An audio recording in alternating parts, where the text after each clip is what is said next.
Hi, I'm Alexander, and today I'd like to talk to you about a style from the Amore Collection. This is Mira.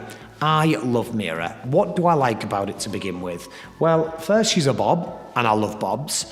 What I like about it is the texture of the bob. It's not straight, it's not curly, it's almost like you have a natural wave in your hair and you're going with it, which I really like. I love those kind of natural imperfections in hair, that organic, beautiful feel.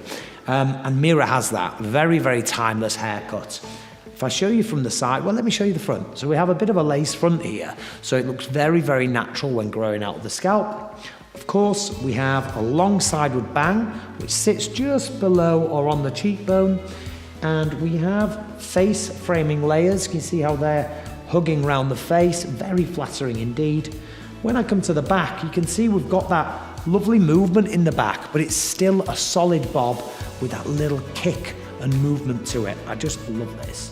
Then the side continues that gorgeous shape, and here she is. Mira is a heat-friendly style with a mono top, extended lace, soft net with hand-tied, and adjustable straps in at the nape.